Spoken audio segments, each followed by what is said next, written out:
ఇప్పుడు కానీ నేను ఇద్దరిని ఇష్టపడుతున్నాను. ఇప్పుడు తనకి నేను అన్యాయం చేయలేను, నీకు అన్యాయం చేయలేను. అట్లెట్లా ఇష్టపడతావు మామయ్య ఇద్దరిని? నాకు అన్యాయం చేస్తావా? నీకు నచ్చితే ఉండు, లేదంటే లేదు. డైవర్స్ ఇచ్చేరా. పాప పుట్టిన తర్వాత కొన్ని రోజులకి కొంచెం డిఫరెంట్గా బిహేవ్ చేయడం స్టార్ట్ చేశాడు మీ మామయ్య. మా మామయ్య ఏమైంది ఏంటి అని అబ్జర్వ్ చేశాను. తెలిసింది ఏంటంటే మామయ్య వచ్చేసి వేరే అమ్మాయితో అక్రమ సంబంధం పెట్టుకున్నాడు. నేను అడిగాను, ఏంటి మామయ్య ఇది? నేను నిన్ను ఇష్టపడకపోయినా ఇష్టంగా సంసారం చేసి ఇష్టంగా నీతో పెళ్లి చేసుకున్నాయి, ఇష్టంగా ఉంటున్నాను. ఇలా నువ్వు వేరే అమ్మాయితో అక్రమ సంబంధం పెట్టుకొని నన్ను బాధ పెట్టడం నీకు ఇది ఎంతవరకు న్యాయం మామయ్య అని అడిగాను. అయితే మామయ్య అంటున్నాడు, ఇప్పుడు నీకు ఇష్టం లేకపోతే డైవర్స్ ఇచ్చేస్తాను వెళ్ళిపో అంటున్నాడు. ఈరోజు పిల్లల వల్లనే నేను ఇంకొక ఆమెతో అక్రమ సంబంధం పెట్టుకుంటాను అనే గ్రౌండ్ కారణం చూపించడానికి వీలు లేదు అని నేను అనుకుంటున్నాను. మీరేమంటారు? దానికి ఏమంటారు ఆయన? మళ్ళీ ఇంకో పాపను కూడా పుడితే తను కూడా ఇలాగే ఉంటే ఆ పిల్లలను చూసుకుంటూ బాధపడుతూ బ్రతకలేం కదరా. అందుకని నేను ఇంకో ఆమెతో కనాలనుకుంటున్నాను. ఆయన మాటలకు ఏం నిలకడత్వం లేండి. మీరు లేకపోతే కూడా ఉండలేనన్నాడు ఒకప్పుడు. 6 ఏళ్ల తర్వాత ఇంకొక మహిళ వస్తే అంతే కదా, ఆ తర్వాత ఇంకొకరు ఎవరు వస్తే ఆమెను కూడా ఉండలే, నువ్వు అక్కర్లేదు, ఆమె కావాలి, జెడ్ కావాలని అంటాడు. పిల్లలు ఇలా పుట్టినందువలన నేను వంశాన్ని అభివృద్ధి చేయడానికి ఇంకొకళ్ళని ఉంచుకుంటాను లేదా ఇంకొకళ్ళతో నేను అక్రమ సంబంధాన్ని కొనసాగిస్తాను అనేటటువంటి మాట మాత్రం నిజం కాదు. టాపిక్ వచ్చానని చెప్పాను కదా. నాకు తెలుసు మామయ్య మీరు ఎక్కడికి వెళ్తున్నారో. నీ ప్రాబ్లం ఏంటి ప్రసన్న? తొందరగా రండి మామయ్య ఇంటికి. వస్తానని చెప్పాను కదరా, ఎందుకు? నాకు తెలుసు మామయ్య మీరు దాని దగ్గరికి వెళ్తున్నారు, నాకు తెలుసు. ఏంట్రా దాని దగ్గరికి వెళ్ళేది? ఇంకా మారవా మామయ్య నువ్వు? ఇంకా మారవా? మమ్మల్ని అసలు పట్టించుకోవటమే లేరు, ఎప్పుడు ఆమె దగ్గరికి వెళ్ళిపోతున్నారు మీరు. నువ్వు నాకు అవసరం లేదు, నేను ఎక్కడికి వెళ్తున్నాను నీకు తెలుసు కదా. నువ్వు నాకు వద్దు. అదేంటి మామయ్య అలా అంటున్నారు? నీకు ఇష్టం లేకపోతే చెప్పు, డైవర్స్ ఇచ్చేసి వెళ్ళిపో.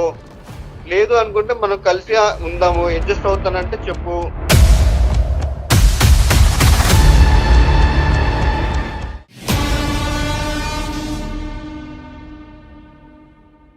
కాళ్లలో నొప్పి, నరాల వాపు వంటి లక్షణాలతో బాధపడుతున్నారా? వెరికోస్ వెయిన్స్ లో అత్యాధునిక చికిత్స Avis vascular centre. Avis hospital సమర్పించు లీగల్ అడ్వైస్ కార్యక్రమానికి స్వాగతం. నాతో పాటు అడ్వకేట్ వెంకటేశ్వరి గారు ఉన్నారు. అమ్మ నమస్తే. నమస్తే అండి. అమ్మ ప్రసన్న అని ఒక ఆవిడ మన దాకా వచ్చారమ్మా. తను ఏం చెప్తున్నారంటే, నాకు ఇష్టం లేని పెళ్లి చేశారు. ఓకే, ఇష్టం లేదు నాకు కూడా, కానీ ఇష్టంతోనే ఒక భార్యగా నేను ఉంటున్నాను. కానీ ఇప్పుడు అతని ఇష్టం లేదంటున్నాడు. నాకేం చేయాలో తెలియట్లేదు. సో లీగల్ అడ్వైస్ కార్యక్రమం ద్వారా నేను మీతో మాట్లాడతాను, మీతో ముఖ్యంగా అడ్వకేట్ మేడంతో నేను మాట్లాడతాను. నాకు ఆ మేడం యొక్క సలహా కావాలనేసి అడుగుతా ఉన్నారు. ఓకే, మరి పలకరించేద్దామమ్మా. నమస్తే అమ్మ ప్రసన్న గారు. నమస్తే అండి. మేడం వెంకటేశ్వరి గారు. చెప్పండి ప్రసన్న గారు. అమ్మ నా పేరు ప్రసన్న, నా హస్బెండ్ పేరు వచ్చేసి సత్యనారాయణ, మాది ఖమ్మం అండి. ఓకే. అమ్మ నాన్నల బలవంతం మీద మేనమామనే పెళ్లి చేసుకున్నాను. అంటే నేను పుట్టగానే మేనమామతోనే పెళ్లి చేయాలి, ఇతనే నీ భర్త అనేసి అమ్మా నాన్నలు బలవంతం చేశారు. ఇష్టం లేకపోయినా నేను చేసుకోవాల్సి వచ్చింది. కాదండి ప్రసన్న గారు, అమ్మ కంటే తమ్ముడు కాబట్టి ఖచ్చితంగా ఉంటుంది. తమ్ముడో మరి అన్నయ్యో. నాన్నగారు కూడా అదే పరిస్థితి? మీ నాన్నగారు కూడా? నాన్న కూడా అదే పరిస్థితి. అమ్మా నేను సాఫ్ట్వేర్ ఎంప్లాయీని. నా హస్బెండ్ చదవలేదు. వాళ్ళ ఇష్ట ప్రకారం నేను మా మామయ్యని పెళ్లి చేసుకున్నాను. అంటే దీనికి కారణం కేవలం మీరు వాళ్ళతో పాటు ఇంట్లో ఉండిపోతారనేనా?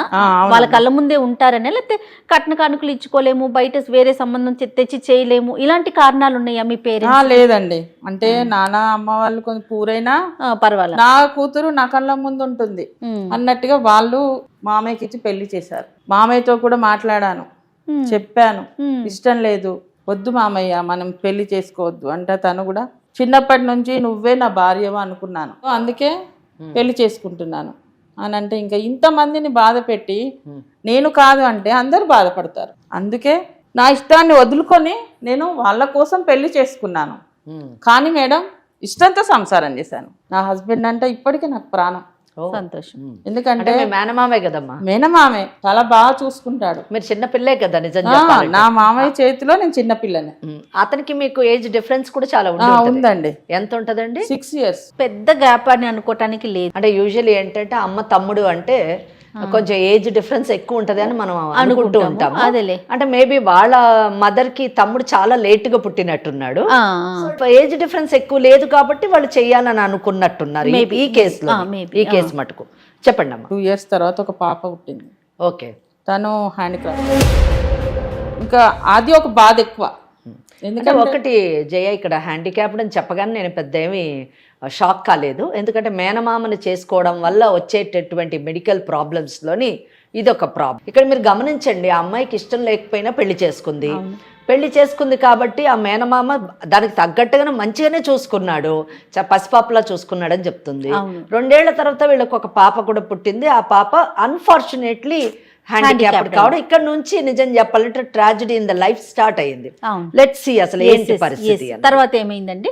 పాప పుట్టిన తర్వాత కొన్ని రోజులకి కొంచెం డిఫరెంట్గా బిహేవ్ చేయడం స్టార్ట్ చేశాడు మీ మామయ్య. మా మామయ్య. ఏమైంది ఏంటి అని అబ్జర్వ్ చేశాను. తెలిసింది ఏంటంటే మామయ్య వచ్చేసి వేరే అమ్మాయితో అక్రమ సంబంధం పెట్టుకున్నాడు. నేను అడిగాను, ఏంటి మామయ్య ఇది? నేను నిన్ను ఇష్టపడకపోయినా ఇష్టంగా సంసారం చేసి ఇష్టంగా నీతో పెళ్లి చేసుకున్నాయి, ఇష్టంగా ఉంటున్నాను. ఇలా నువ్వు వేరే అమ్మాయితో అక్రమ సంబంధం పెట్టుకొని నన్ను బాధ పెట్టడం నీకు ఇది ఎంతవరకు న్యాయం మామయ్య అని అడిగాను. నీకు ఇష్టం లేకపోతే డైవర్స్ ఇచ్చేస్తాను వెళ్ళిపో అంటున్నాడు. అంటే డైవర్స్ ఇవ్వడానికి ఆయన పెళ్లి చేసుకుంది. పాపకి ఏంటండి ప్రాబ్లము అంటే నాకు ఎగ్జాక్ట్ గా తెలియలేదు. తను నిలబడలేదండి, తను నిలబడలేదు, పడుకొనే ఉంటుంది. డాక్టర్లు ఏం చెప్పారండి చూపిస్తే కనుక? డాక్టర్ ఇంకా ఇట్లాగే పడుకొనే ఉంటుంది, తనలో ఎదుగుదల లేదు, మేనరిక కారణంగా ఇలా పుట్టింది. అఫ్ కోర్స్ ఇంకా వేరే ఇంకో పుట్టినా కూడా అలాగే పుట్టొచ్చు అని అన్నారు. మా మామయ్య ఏం చేశాడు, నేను ఇంకో బిడ్డను కనాలి, నా వంశం పైకి రావాలంటే నాకు ఇంకో సంతానం రావాలి, సో నీతో నేను ఉంటే అట్లాగే పుడుతుంది ఇంకో పాప కూడా, అందుకే నేను ఆ అమ్మాయితో కనాలనుకుంటున్నాను, నీకు ఇష్టమైతే ముగ్గురం కలిసి ఉందాం, లేదంటే నీకు డైవర్స్ ఇస్తాను వెళ్ళిపో. అంటే సాఫ్ట్వేర్ అంటున్నారు కాబట్టి మీరు బీటెక్ చేస్తుంటారని నేను అనుకుంటున్నాను. మరి మీరు మ్యారేజ్కి ముందు అంటే చదువుకున్నవారు కాబట్టి, ముఖ్యంగా టెక్నాలజీ సైన్స్ ఇవన్నీ కూడా బాగా తెలిసినటువంటి వారు కాబట్టి, మీరు మ్యారేజ్కి ముందు ఇలాగ మేనమామని పెళ్లి చేసుకుంటే పుట్టేటటువంటి పిల్లలు అవయవ లోపం కానివ్వండి, మానసిక లోపంతో కానివ్వండి పుట్టేటటువంటి అవకాశం ఉందని ఇటు మీరు తల్లిదండ్రులకు కానివ్వండి, మీరు మీ మేనమామకు కానివ్వండి మీరు చెప్పలేదా? అంటే ఆ అవేర్నెస్ మీరు తీసుకురాలేదా? చెప్పాను మేడం. ఓకే, అప్పుడేమన్నారు? మూఢనమ్మకం అన్నారు. మీ మ్యారేజ్ జరిగిన 2 ఏళ్ల తర్వాత ఒక పాప పుట్టిన తర్వాత ఈరోజు పిల్లల గురించి నేను ఇంకొక ఆమెతోనే అక్రమ సంబంధం పెట్టుకుంటాను, ఆమె ద్వారా వేరే పిల్లల్ని జన్మనివ్వడానికి ట్రై చేస్తాను అని చెప్తున్నారు. అది కూడా మన వంశాన్ని అభివృద్ధి చేయడానికి అని చెప్పి అంటున్నారు అని అన్నారు. వంశాన్ని అభివృద్ధి చేయడానికి మగపిల్లాడే పుడతాడని నమ్మకం లేదు, ఆడపిల్ల పుట్టొచ్చు. ఆ ఆడపిల్ల కూడా బయట వాళ్ళకైనా సక్రమంగా పుడతారో లేదో కూడా మనం చెప్పలేము. మరి ఇటువంటి పరిస్థితుల్లోని ఇటువంటి ఆ పిల్లలు పుడతారు అని మీరు కానీ అతనికి తెలియజేసి ఉంటే, నీ మూఢనమ్మకం అని తీసి పడేసినటువంటి వ్యక్తి ఈరోజు పిల్లల వల్లనే నేను ఇంకొక ఆమెతో అక్రమ సంబంధం పెట్టుకుంటాను అనే గ్రౌండ్ కారణం చూపించడానికి వీలు లేదు అని నేను అనుకుంటున్నాను. దానికి ఏమంటారు ఆయన? నేను కూడా అదే అడిగాను మేడం మామయ్యను.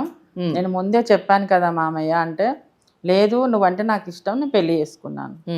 కానీ నేను అది ఫస్ట్ అప్పుడు అనుకున్నాను ఇలా అవుతుందా అనుకున్నాను, కానీ జరిగింది. మళ్ళీ ఇంకో పాప పుడితే తను కూడా ఇలాగే ఉంటే ఆ పిల్లలను చూసుకుంటూ బాధపడుతూ బ్రతకలేం కదరా. అందుకని నేను ఇంకో ఆమెతో కనాలనుకుంటున్నాను. పెళ్ళి ఎంతకాలం అయిందండి? 7 years అయిందండి. అంటే పాప ఏజ్ ఆల్మోస్ట్ 2 years. 2 years అంటే పెళ్ళైన ఎంతకాలానికి పుట్టింది? పెళ్ళైనాక 4 years పుట్టింది. So almost 6 years 7 years almost. So 4 years తర్వాత పుట్టింది. ఎందుకు 4 years మటుకు మీకు చిల్డ్రన్ లేరు? అంటే అప్పుడు కొంచెం ఈ స్టడీ పర్పస్, జాబ్ పర్పస్ ఇదంతా ఉండే మేడం. ఓకే, తొందరగా కూడా కాలే, అసలు మనకు పిల్లలు కూడా తొందరగా కాలేదు. అంటే ఈ 4 years అతని నుంచి మీకు ఎటువంటి ఇబ్బంది కలగలేదు? అంటే పిల్లలు పుట్టట్లేదని కానివ్వండి, లేదా నువ్వు ఈ చదువులోని దీంట్లోనే బిజీగా ఉన్నావు, నిన్ను పెళ్లి చేసుకుని లాభం లేదు అనేటటువంటి మాటలు కానివ్వండి, ఇటువంటి ఏమీ లేదు? లేదు, చాలా మంచివాడు. సో ఈ 4 years చాలా బాగున్నారు. ఎప్పుడైతే కొంచెం ఇబ్బందితో పాప పుట్టిందో అప్పటి నుంచి అతనిలో మార్పు మొదలైపోయింది. మరి మీ అమ్మగారి వాళ్ళకి, వాళ్ళ అక్కకి బావకి వాళ్ళకి చెప్పారా మీరు ఈ విషయం? వాళ్ళ దాకా తీసుకెళ్లారా? నేను ఇంకా చెప్పలేదు మేడం. ఇంకొక విషయము ప్రసన్న, ఈయనలోని మార్పు అంటే ఆమెతోని ఇంకొక ఆమె ఎక్స్ ఉన్నారు, ఆమెతోని ఇతనికి అక్రమ సంబంధం ఎంత కాలం నుంచి ఉంది? 4 years నుంచి ఉందంట మేడం. ఎస్. సో ఇక్కడ అంటే నేను ఈ క్వశ్చన్ అడగడానికి కారణం ఏంటంటే పాప అన్నది ఒక కారణం మాత్రమే, అంతే. ఇక దీన్ని బట్టి అంతే. ఓన్లీ ఆయనకి ఆ లేడీతోని అక్రమ సంబంధం పెట్టుకున్నాడు కాబట్టి ఆమెతోని కొనసాగాలి అనేటటువంటి ఆలోచన వలన ఈ పాపని ఒక అడ్డుగా, ఒక ఆసరాగా, ఒక కారణంగా చూపిస్తున్నాడు. కానీ పిల్లలు ఇలా పుట్టినందువలన నేను వంశాన్ని అభివృద్ధి చేయడానికి ఇంకొకళ్ళని ఉంచుకుంటాను లేదా ఇంకొకళ్ళతో నేను అక్రమ సంబంధాన్ని కొనసాగిస్తాను అనేటటువంటి మాట మాత్రం నిజం కాదు. ఎందుకంటే 4 సంవత్సరాలు అతను ఈ అమ్మాయితోని బాగున్నాడు. తర్వాత 2 ఏళ్ళు అయింది పాప పుట్టి. ఈ అమ్మాయి చెప్పే ప్రకారం, ప్రసన్న చెప్పే ప్రకారం 4 ఏళ్ళు అయింది ఆ అమ్మాయితో అక్రమ సంబంధం పెట్టుకొని. అంటే పాప పుట్టక ముందే 2 ఏళ్ళు ముందే అక్రమ సంబంధం మొదలైంది. అంటే ఈ అమ్మాయితో కేవలం 2 సంవత్సరాలు మాత్రమే ఇతను బాగున్నాడు. ఆ తర్వాత 2 సంవత్సరాల నుంచి ఆమెతో అక్రమ సంబంధం పెట్టుకున్నాడు. 2 సంవత్సరాలు కొనసాగింది. ఆ తర్వాత పాప పుట్టడము, ఆ పాప ఈ రోజున ఆల్మోస్ట్ 3 years అవ్వడము, ఇదంతా ఈ 4 yearsలోని ఈ was associated with that lady. ఆ అమ్మాయితోని ఉంటూ ఉన్నాడు, తన జీవితాన్ని చాలా హ్యాపీగా గడుపుతూ ఉన్నాడు. ఈ అమ్మాయి మాత్రము ఈ ప్రెగ్నెన్సీ పీరియడ్ 9 months కానివ్వండి, ఆ తర్వాత పుట్టిన తర్వాత సుమారు 3 ఏళ్ళు అమ్మ పాపకు ఇప్పుడు 3 ఏళ్ళు, అంటే ఒక 4 ఏళ్ల నుంచి ఇటు పాప ద్వారా తను పాప వలన కలిగేటటువంటి బాధను అనుభవిస్తుంది. భర్త అనేటటువంటి వాడు మేనమామ ఇష్టం లేకపోయినా చేసుకొని ఎంతో ఇష్టంగా బ్రతికేటటువంటి చూసుకున్నటువంటి మేనమామ దూరం అవుతున్నాడనే వ్యధ కూడా ఈమెని తొలిచివేస్తుంది అన్నది మనం తెలుసుకోవాలి. ఇక్కడ మిగతా అంటే ఫ్యామిలీ పరంగా మిగతా అన్ని విషయాలు మంచి చెడు అవన్నీ బాగానే చూసుకుంటారండి? అన్ని బాగానే ఉంటాయి మేడం. ఇంట్లో ఫైనాన్షియల్ గా కానీ అంటే అతనికి ఏదో అతను ఏం చేస్తుంటారన్నారు? తను car driver madam. Car driver. Okay okay. నా శాలరీతోని నేను ఇంట్లో మెయింటైన్ చేసుకుంటాను. తనకు కొంత తక్కువ అమౌంట్ వస్తుంది. సో ఇంకో ఆమె ఉంది, ఆమె కూడా సాఫ్ట్వేర్. ఓహో, అమ్మాయి కూడా సాఫ్ట్వేరే. ఇంకా నేను అనుకుంటున్నాను తన శాలరీ నా శాలరీతోని నేను హ్యాపీగా బతికేయచ్చు అనే ఫీలింగ్ ఉందేమో అనుకుంటున్నాను. ఓకే, అట్లా కూడా అదృష్టవంతుడు, 2 సాఫ్ట్వేర్లు. మరి కార్ డ్రైవర్ కి చక్కగా. అంటే ఇక్కడ మనం గుర్తించాల్సింది ఏంటంటే, సమాజానికి మనం చెప్పాల్సింది ఏంటంటే, పెళ్లి చేసుకునేటప్పుడు కానివ్వండి, ఒక వ్యక్తిని మనము ఇష్టపడేటప్పుడు కానివ్వండి, అవతల వ్యక్తి యొక్క పరిస్థితి, బ్యాక్గ్రౌండ్ కూడా చూడాలి. ఖచ్చితంగా. ఇక్కడ నేను అనేది చదువుకున్నవాడా, చదువుకోలేనివాడా, ప్రేమకి చదువు అవసరం లేకపోవచ్చు, బ్రతకడానికి కలిసి జీవించడానికి చదువు అవసరం లేకపోవచ్చు, లేదా పెళ్లి చేసుకోవడానికి కూడా చదువు అవసరం లేదు. ప్రేమ, ఆప్యాయత, ఆ బంధం పట్ల గౌరవం ఉంటే చాలు. అవును. కానీ ఇక్కడ పెళ్లి చేసుకోవాలనుకునేటటువంటి వాడు లేదా తను కలిసి జీవించాలనేటటువంటి వ్యక్తికి ఇంకొక భార్య, పిల్లలు ఉన్నారా, కుటుంబం ఉన్నదా లేదా అని చూసుకోవాల్సినటువంటి బాధ్యత ఆ మహిళకు ఉంది, అనేటటువంటి మహిళకు ఉంది అనేటటువంటి విషయాన్ని నేను ఇక్కడ ప్రస్తావిస్తున్నాను.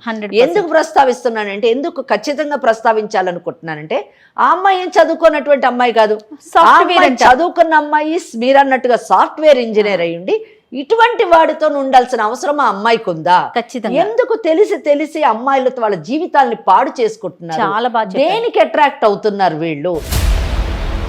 అశాశ్వతమైనటువంటి వాటికి, చిన్న వాటికి, అంటే విచ్ ఈస్ నాట్ పర్మనెంట్, అంటే which is not a soul relationship కాదు, అది ఫిజికల్ రిలేషన్ అట్రాక్షన్ కావచ్చు, ఫిజికల్ రిలేషన్షిప్ కావచ్చు. అటువంటి చిన్న విషయాలకి అట్రాక్ట్ అయ్యి వాళ్ళు బంగారు భవిష్యత్తును వాళ్ళు పాడు చేసుకోవడమే కాకుండా వేరే వాళ్ళ కుటుంబాల్లోని చిచ్చు పెడుతున్నారు. చూడండి, అది చాలా దురదృష్టకరమైనటువంటి విషయం. ఈవిడ ఒక మహిళ, ఈవిడ ఇబ్బంది పడుతోంది ఒక మహిళ వలన. తనకు పుట్టింది ఒక పాప, మహిళ, అంతే కదమ్మా. మహిళ శత్రువు అన్నట్టు ఒక మహిళ, 2 మహిళల జీవితాలను పాడు చేయడము. వీళ్ళ తల్లి అంటే వాళ్ళ అక్క, ఆవిడ కూడా బాధపడుతుంది కదా, నా తమ్ముడిని ఇచ్చి చేశాను, నా తమ్ముడని నా కూతురు జీవితాన్ని పాడు చేశాను అని ఆమె కుమిలిపోతుంది నిజానికి. అది చాలా దురదృష్టకరమైనటువంటి విషయం ఈ కేసులోని. ఇప్పుడు ఈ కార్యక్రమం దాకా మీరు రావడానికి గల కారణం ఏంటి? మీరు ఏం ఎక్స్పెక్ట్ చేస్తున్నారు? అసలు నా హస్బెండ్ నాకు డైవర్స్ ఇస్తా అంటున్నాడు. ఓకే, నిజం చెప్పాలంటే నేను డైవర్స్ తీసుకోవడం నాకు ఇష్టం లేదు. అందుకే నేను మీ దగ్గరికి ఎందుకు వచ్చానంటే, నా హస్బెండ్ నాకు ఇప్పించండి, ఆమెను దూరం చేయండి. ఓకే, ఆమె లేకపోతే నేను ఉండలేను అంటున్నాడు మామయ్య. ఆయన మాటలకు ఏం నిలకడత్వం లేండి. మీరు లేకపోతే కూడా ఉండలేనన్నాడు ఒకప్పుడు. 6 ఏళ్ల తర్వాత ఇంకొక మహిళ వస్తే అంతే కదా, ఆ తర్వాత ఇంకొకరు ఎవరు వస్తే ఆమెను కూడా ఉండాలి, నువ్వు అక్కర్లేదు, ఆమె కావాలి, జెడ్ కావాలని అంటాడు. ఓకే, నిలకడ లేని మనస్తత్వం అది. నేను ఒక్క ప్రశ్న అడగాలనుకుంటున్నా, అంటే నా భర్త నాకు కావాలి అని మీరు అన్నారు, నా భర్తను నాకు ఇప్పించండి అని అన్నారు, ఆ మహిళను దూరం చేయండి అన్నారు. చాలా చక్కటి, నిజానికి చట్ట పరిధిలో ఉన్నటువంటి రిలీఫ్స్ మీరు అడిగారు. కానీ ఆ రిలీఫ్స్ని ఇప్పించే ముందు ఒక క్రూషియల్ పాయింట్ నేను అడగదలుచుకున్నాను. ఒకవేళ మీ మేనమామ ఆ మహిళను మర్చిపోయి మీతోని తన జీవితాన్ని యథావిధిగా కొనసాగిస్తే మళ్ళీ మీకు పిల్లలు పుట్టేటటువంటి అవకాశం లేకపోయినా, ఒకవేళ ఉన్నా ఇటువంటి పిల్లలే పుడతారు అంటే ఆ అవకాశాన్ని మీరు వదులుకోవడానికి సిద్ధంగా ఉన్నారా? మరి మీ వైవాహిక జీవితాన్ని పిల్లలు లేకుండా లేదా ఉన్నటువంటి ఈ బిడ్డని సక్రమంగా పెంచుకుంటూ ముందుకు వెళ్ళాలనుకుంటున్నారా లేదో డిసైడ్ అయితే చట్ట పరిధిలో 100% షీ సేఫ్. ఈ అమ్మాయి ప్రసన్నకు ఆల్ రైట్స్ ఉన్నాయి, she safe. We can 100% we can see that that girl is thrown out of this family. But the thing is that whether these two people will be happy or not, will they lead happy marital life or not, is to be decided first. కనుక ముందు మనము ఈ విషయాలు మీరు ఆ అమ్మాయితో మాట్లాడండి. Right. At the same time వాళ్ళ మేనమామతో కూడా మాట్లాడండి. ఆ తర్వాత మనం ఏ విధంగా అతను చేసేటటువంటి పనులు చట్ట విరుద్ధమైనవి అని అతనికి ఎక్స్ప్లెయిన్ చేద్దాము. Will try to counsel that girl also చేసి మనం ఈ అమ్మాయిని కాపాడడానికి ట్రై చేద్దాం. డెఫినెట్గా అమ్మా, డెఫినెట్గా. చూడండి ఎంత వ్యాలిడ్ పాయింట్ చెప్పారంటే, ఒకవేళ మాట్లాడి ఓకే చేసినా మరి ఏంటి ఫర్దర్గా రేపటి రోజున వచ్చే పిల్లలు ఇలానే ఉంటారు అని క్లియర్గా తెలిసినప్పుడు మరి దానికి సంబంధించి మీరు ఏం చేయదలుచుకున్నారు? నేను మామయ్యతోనే ఉండాలనుకుంటున్నా మేడం. రైట్. పిల్లలు లేకపోయినా పర్వాలేదు, మామయ్యతోని ఉంటూ ఉన్న పాపనే బాగా చూసుకోవాలనుకుంటున్నాను. అది మీ ఒపీనియన్. అదమ్మా, తనైతే కట్టుబడి చెప్పాలంటే జయగారామ తీసుకున్న నిర్ణయం చాలా గొప్ప నిర్ణయం. మన నోటి నుంచి మనం చెప్పకూడదు, ఎందుకంటే ఒకళ్ళ జీవితాన్ని శాసించేటటువంటి అధికారం ఇంకొక వ్యక్తికి ఉండదు. ఇక్కడ భార్యాభర్తలు అంటే తల్లి తండ్రి ఇద్దరు కూడా వేరైతే ఆ చిన్నారి జీవితం ఎలా పోతుంది? ఆల్రెడీ భగవంతుడు శాపానికి గురైనటువంటి ఆ పసిది ఆ తల్లిదండ్రులు ఇద్దరి ప్రేమకు ఆప్యాయతతోని పెంచబడితే తప్పకుండా ఆమెలోని చలనం వచ్చి ఆమె ముందుకి కొద్ది కాలం మంచిగా బ్రతికేటటువంటి అవకాశం ఉంటుంది అనేటటువంటి ఆలోచన నాకుంది. ఈ విషయంలోని నిజం చెప్పాలంటే ఫాదర్ ఎవరైతే సత్యనారాయణ ఉన్నారో ఆ సత్యనారాయణ దయతోని ఆలోచించాలి, కరుణతోని ఆలోచించాలి, బాధ్యతతోని ఆలోచించాలి. తను ఒక తండ్రి అన్న విషయాన్ని మర్చిపోకుండా ఇక్కడ మేనగోడల కంటే కూడా తన కడుపును పుట్టినటువంటి బిడ్డ గురించి అవసరమైతే ఎంత త్యాగమైనా ఆయన చెయ్యాలి. నిజం చెప్పాలంటే చేసేటటువంటి పరిస్థితికి మనం ఆయనను తీసుకొని రావాలి. డెఫినెట్గా మీరు ఒకసారి కాల్ చేయమంటారా? తప్పకుండానండి. ఓకే, మీరు ఇక్కడ దాకా వస్తున్నట్టు తెలియదేమో బహుశా. చెప్పలేదు మేడం. ఓకే, ఒకసారి చెప్పండి, ఇట్లా లీగల్ అడ్వైస్ కార్యక్రమానికి వచ్చాను, మనతో పాటు మేడం ఉన్నారు, అడ్వకేట్ మేడం కూడా ఉన్నారు అని చెప్పి మాట్లాడండి. ఒకసారి ముందు మీరు మాట్లాడండి, ఆయన ఏమంటారో చూద్దాం. కాల్ చేస్తారండి.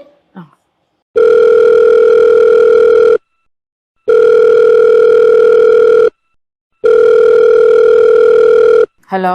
హలో, చెప్పరా ప్రసన్న? ఎక్కడున్నారు? నేను డ్రాపింగ్ వచ్చాను ప్రసన్న. ఎప్పుడు వస్తారు మామయ్య ఇంటికి? నాకు లేట్ అవుతుందిరా. నాకు తెలుసు ఎక్కడికి వెళ్తున్నావో. డ్రాపింగ్ వచ్చానని చెప్పాను కదా. నాకు తెలుసు మామయ్య మీరు ఎక్కడికి వెళ్తున్నారో. నీ ప్రాబ్లం ఏంటి ప్రసన్న? నాకు తెలుసు మామయ్య మీరు దాని దగ్గరికి వెళ్తున్నారు, నాకు తెలుసు. ఏంట్రా దాని దగ్గరికి వెళ్ళేది? ఇంకా మారవా మామయ్య నువ్వు? ఇంకా మారవా? నీకు దానింటికి వెళ్తున్నావు నాకు తెలుసు. డ్రాపింగ్ వెళ్ళానని చెప్పాను కదా, ఎందుకు సతాయిస్తున్నావు? నేనే సతాయిస్తున్నాను మామయ్య, మీరే కదా ఎప్పుడు నైట్ వస్తున్నారు, మమ్మల్ని అసలు పట్టించుకోవటమే లేరు, ఎప్పుడు ఆమె దగ్గరికి వెళ్ళిపోతున్నారు మీరు. నువ్వు నాకు అవసరం లేదు, నేను ఎక్కడికి వెళ్తున్నాను నీకు తెలుసు కదా.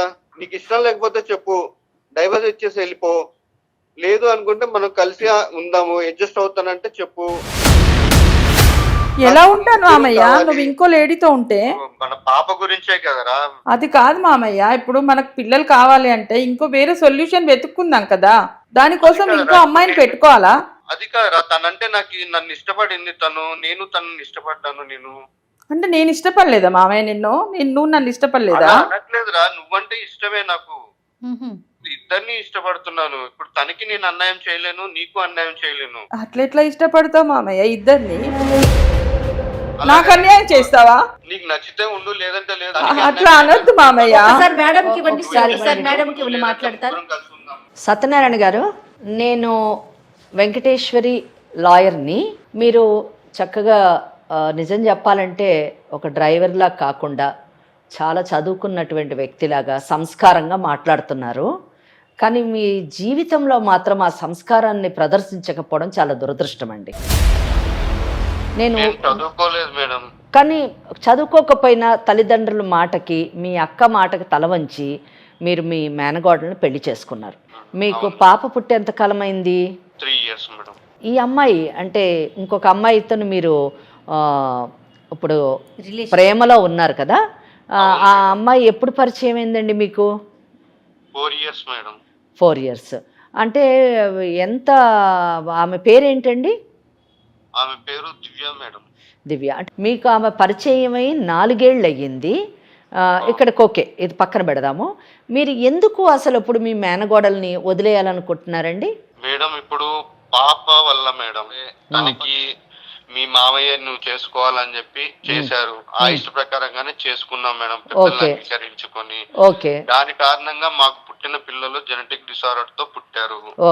నేను కొందరు తెలిసిన డాక్టర్ వాళ్ళతోటి కొంచెం అంటే క్యాబ్ లో పరిచయం వస్తువులు వాళ్ళతోటి మాట్లాడితే వాళ్ళు చెప్పారు, ఇలాగ మీరు ఇంకో ప్లాన్ చేసినా నెక్స్ట్ దానికి పుట్టే అవకాశం ఉంటది అని అన్నారు. దాని గురించి నేను ఏంటంటే ఇంకొక అమ్మాయి తోటి కొంచెము కలిసి ఉండడం జరుగుతుంది. ఆ అమ్మాయి పరిచయమే మీకు 4 ఏళ్ళు అయింది అంటే మీకు మీ పాప పుట్టక ముందే, అంటే ఒక 1 year ముందే ఆ అమ్మాయి పరిచయం ఉంది కనుక మీరు ఆ అమ్మాయితోని పరిచయాన్ని ప్రేమగా మార్చుకొని ఆ అమ్మాయిని పెళ్లి మటుకు తీసుకెళ్ళాలి అని అనుకోవడానికి మీ పాప కారణం కాదు. ఏమంటారు మీరు? అదే కరెక్ట్. రిలేషన్ లేదు మేడం. మెల్లమెల్లగా మాకు కొంచెము ఫ్యామిలీలో డిస్టర్బెన్స్ వచ్చి. ఏం డిస్టర్బెన్సెస్ వచ్చాయండి? అంటే పాప వల్లే మేడం, కొంచెం చికాకులు గొడవలు అలాంటివి. ఓకే అండి, ఇప్పుడు కాదండి, పాప ఆ మొక్కదానికే పాప కాదు, ప్రసన్నకు ఒక్కడికే, మీ మేనగోడలకు ఒక్క ఆమెకే పాప కాదు, మీకు కూడా కూతురే. ఇద్దరికి చికాకులు కానివ్వండి, త్యాగం కానివ్వండి, కష్టాలు కానివ్వండి, ఆ బిడ్డ గురించి మీరు ఎన్నైనా సహించాలండి. ఎందుకంటే మీరిద్దరూ కలిసి ఆ అమ్మాయిని ప్రపంచంలోకి తీసుకొచ్చారు. మీ తప్పుల వలన, మీ పెద్దల తప్పుల వలన, అదే తెలియని తనం వలన మీరు ఒక పసిదాన్ని భవిష్యత్తు, పసిదాన్ని జీవితాన్ని అస్తవ్యస్తం చేశారు. ఎంత దయనీయం అండి! ఆ అమ్మాయి బ్రతికున్నంత కాలం ఆ మంచంలోనే మాట పలుకు లేకుండా, చలనం లేకుండా అలాగే ఉండడం ఎంత దురదృష్టకరమైనటువంటి జీవితం అండి, ఎంత దయనీయమైనటువంటి జీవితం అండి. అటువంటి బిడ్డను చూసినప్పుడు మనకి నిజానికి అసలు కడుపులో తరుక్కుపోతుందండి. ఆ అమ్మాయి ఎలా బ్రతుకుతుంది అని ఆ అమ్మాయి భవిష్యత్తు తలుచుకుంటేనే చాలా అగమ్యగోచరంగా ఉంటుంది. అటువంటి బిడ్డను మీరు పెంచి పెద్ద చేసి కళ్ళల్లో పెట్టుకొని, కడుపులో పెట్టుకొని కాపాడవలసింది పోయి ఆమె పాటిని ఆమెను వదిలేసి మీరు ఇంకొక మహిళతోని ప్రేమగా నడపడం అన్నది ఎంత ఒక బాధ్యత కలిగినటువంటి తండ్రి చేయాల్సిన పనేనండి. ఎంత దురదృష్టం అండి. ఏమండి, సాధారణంగా చాలా ప్రాంతాల్లోని మేనమామ అంటే తండ్రితో సమానం అంటారండి. ఇక్కడ మీ తల్లిదండ్రులు అంటే మీ అక్క ఏవైనా కారణాలు కావచ్చు, వినండి, కారణాలు ఏమైనా కావచ్చు, తన బిడ్డను మీ చేతిలో పెట్టింది, మీరు బిడ్డగా చూసుకుంటారని. ప్రసన్న కూడా తను మాట్లాడినప్పుడు మా మావయ్య నన్ను కన్న బిడ్డలా చూసుకున్నాడు అని చెప్పింది. 2 సంవత్సరాల పాటు చక్కగా చూసుకున్నాడు అని చెప్పింది. అలా చూసుకున్న మీరొక తండ్రి అయినప్పుడు, అంటే మీ మేనగోడలనే బిడ్డగా చూసుకున్న మీరు, మీ కడుపును పుట్టినటువంటి బిడ్డని ఇంకా అద్భుతంగా ప్రేమగా చూసుకోవాల్సినటువంటి మీరు ఆ బిడ్డని వదిలేసి, అలా అంతేకాకుండా బిడ్డలాంటి మీ మేనగోడల్ని విడాకులు తీసుకొని వెళ్ళిపో అని అనడము ఏమండి? మనుషులు మానవత్వం ఉన్నటువంటి ఏ తండ్రి అయినా చేసేటటువంటి పని అండి? చెప్పండి మీరే. చేయడానికి చాలా ఉందండి. ఏమి చెయ్యాలి అని అనొద్దండి. ఏమి చెయ్యాలి అనే ప్రశ్నించేటటువంటి పని మీరు చేయట్లేదు. ఏమి చెయ్యాలి అని ప్రశ్నించడానికి మీకు ఆ హక్కు లేదు. ఆ ప్రశ్నకి సమాధానం మేము ఇవ్వగలము. ఏమి చెయ్యాలంటే ఆమెను వదిలేయాలి. ఎందుకంటే ఇప్పుడు ఆమెమి తల్లి కాలేదు, ఆమె జీవితం లేకుండా లేదు. నాకు ప్రసన్న చెప్పింది, ఆ అమ్మాయి ఒక బీటెక్ చదివినటువంటి అమ్మాయి సాఫ్ట్వేర్ ఇంజనీర్ లాగా పనిచేస్తుంది అని చెప్పారు. మీరు ఆ అమ్మాయికి అన్యాయం చెయ్యను అని అంటున్నారు. దివ్యాకి మీరు చేస్తుంది అన్యాయమేనండి. ముగ్గురు కలిసి ఉందాము అని అంటున్నారు. మీరు ముగ్గురు కలిసి ఉండడానికి అవకాశం ఉండదండి. అందుకే మీరు ఈ అమ్మాయిని డైవర్స్ ఇమ్మని చెప్తున్నారు. ఇక్కడ మీరు మేనగోడలకు డైవర్స్ ఇస్తే మేనగోడలతో పాటు కన్న కూతురుకు కూడా మీరు అన్యాయం చేసిన వాళ్ళు అవుతారు. మేనగోడలకు అది కాదండి సొల్యూషన్. అక్కడ ఆ అమ్మాయిని వదిలేస్తే ఆ అమ్మాయికి బంగారు భవిష్యత్తు ఉంది. ఆ అమ్మాయికి తగినట్టు ఆ స్థాయిలోనే ఆమె ఇంకొకరిని పెళ్లి చేసుకొని అద్భుతమైనటువంటి జీవితాన్ని ఆమె జీవించగలదు. అదే మీరు కానీ ఆ అమ్మాయిని పెళ్లి చేసుకుంటే ఆ అమ్మాయికి పెళ్లి అనే స్టేటస్ ఉండదు, భార్య అనేటటువంటి గౌరవం ఈ సమాజంలో లభించదు. చట్టపరంగా ఆమె ఎప్పటికీ మీకు భార్య కాలేదండి. ఇంకొక విషయం చెప్తున్నానండి, జాగ్రత్తగా వినండి. మీరు పెళ్లి చేసుకోవాలని అనుకున్నారు, మీరు అన్నారు డాక్టర్స్ నేను కన్సల్ట్ చేశాను, మళ్ళీ పిల్లలు పుడితే కూడా ఇలాగే పుడతారు అని చెప్పారు అని అన్నారు. ఏమండి డాక్టర్స్ ఎందుకండి, మీ మేనగోడలే పెళ్లికి ముందు చెప్పింది ఇలాంటి మేనరికాలు పెళ్లి చేసుకుంటే పుట్టేటువంటి పిల్లలు అస్తవ్యస్తంగా పుడతారు అని చెప్పినప్పుడు అవన్నీ మూఢనమ్మకాలను మీరే కొట్టేశారు కదండి కదా. ఎందుకండి ఏ తప్పు కామకి మీరు శిక్ష వేస్తున్నారు మీ మేనగోడలకి? చదువుకున్నందుకు శిక్షణ, మీ అక్క కడుపును పుట్టినందుకు శిక్షణ, తల్లిదండ్రుల మాట విని తల వంచుకొని మిమ్మల్ని పెళ్లి చేసుకున్నందుకు శిక్ష పడాలా, లేదా మీతోని ప్రేమగా ఇన్ని సంవత్సరాలు కాపురం చేస్తున్నందుకు శిక్ష పడాలా, లేదా తన కడుపున ఇటువంటి బిడ్డ పుట్టి నిత్యము బాధకు లోనవుతున్నందుకు శిక్ష అండి? ఎందుకు శిక్ష అండి? ఎందుకు శిక్ష విధిస్తున్నారు చెప్పండి? కారణం లేకుండా శిక్ష విధించడం ఎంత తప్పండి, అది ఎంత పాపం చెప్పండి. మీరు దివ్యాని కానీ పెళ్లి చేసుకోవాలంటే మీరు ప్రసున్నాని విడాకులు ఇవ్వాల్సి వస్తుంది. ప్రసున్న మీరు విడాకులు ఇవ్వమంటే ఐఎమ్ రెడీ మామయ్య అని చెప్పేసి విడాకులు ఇస్తుంది అని అనుకుంటే మాత్రం అది తప్పండి. ఎట్టి పరిస్థితిలోనే ఆమె మీకు విడాకులు ఇవ్వదు. ఎందుకంటే ఆమె విడాకులు ఇవ్వాల్సినటువంటి అవసరం ఆమెకి లేదు. హలో, వింటున్నారా?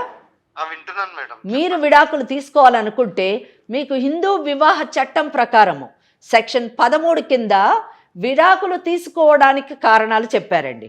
ఆ కారణాల్లో ఏ కారణంలో కూడా మీ కేసు పడటం లేదు, మీకు విడాకులు వచ్చేటటువంటి అవకాశము లేదండి.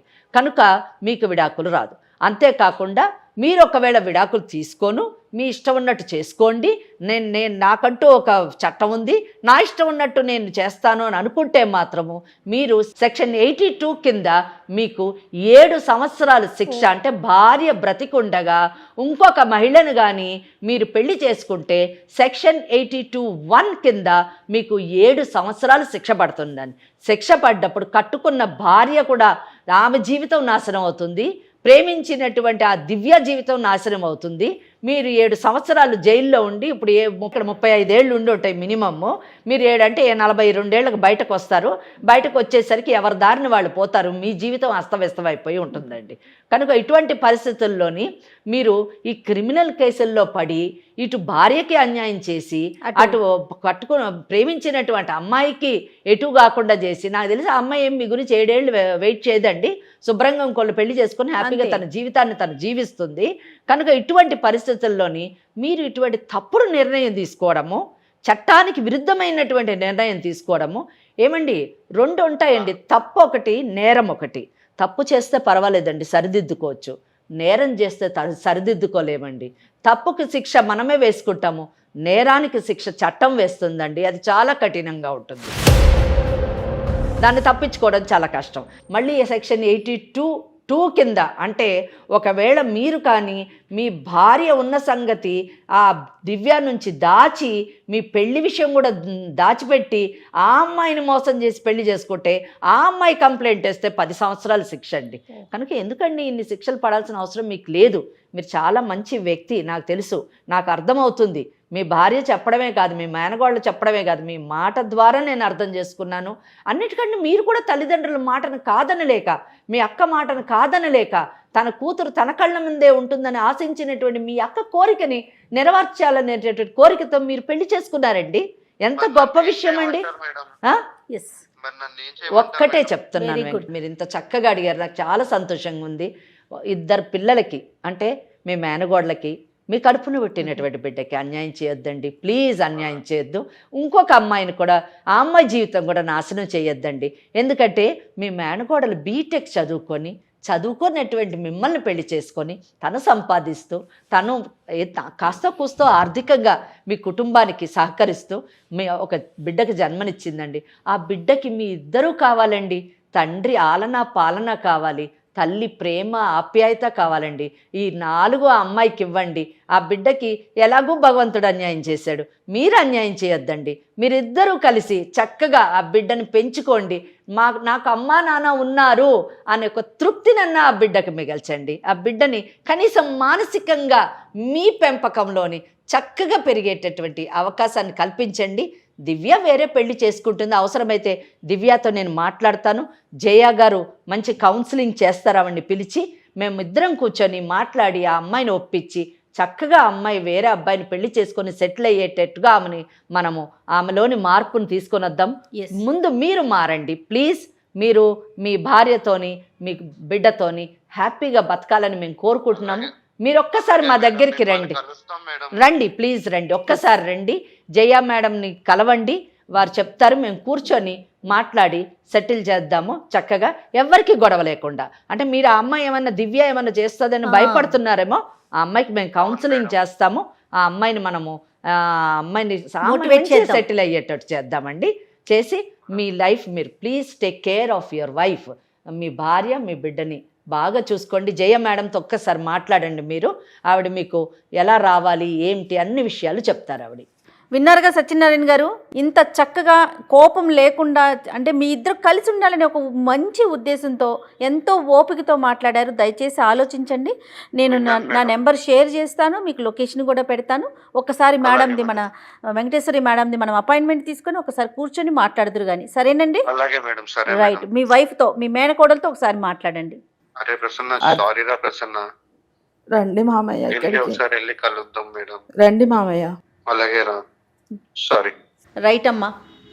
మా వేదిక దాకా వచ్చినందుకు ఈ ప్రోగ్రామ్ లీగల్ అడ్వైజ్ అయి ఉండొచ్చు, బట్ చట్టం దాకా వెళ్లకుండా మ్యాక్సిమం సమస్యని ఇక్కడే పరిష్కారం చేసే దిశగానే మేడం ఆలోచిస్తారు. ఆ విధంగానే మనం చెప్పటం, అతను ఒప్పుకోవటం కూడాను. అతనిలో కూడా మంచితనం ఉందమ్మా.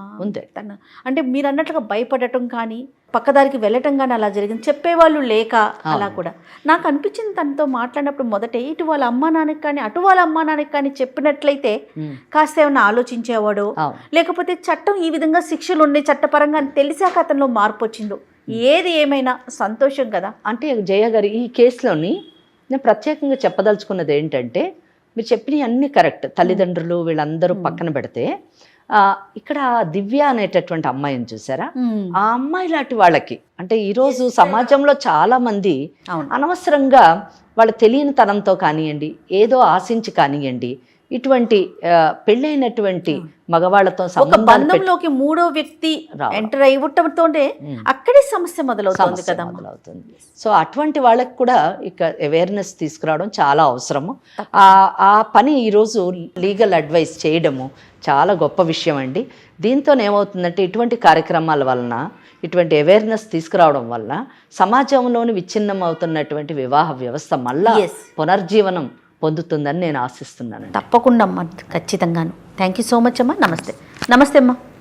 కాళ్లలో నొప్పి, నరాల వాపు వంటి లక్షణాలతో బాధపడుతున్నారా? వెరికోస్ వెయిన్స్ లో అత్యాధునిక చికిత్స ఏవిస్ వాస్కులర్ సెంటర్.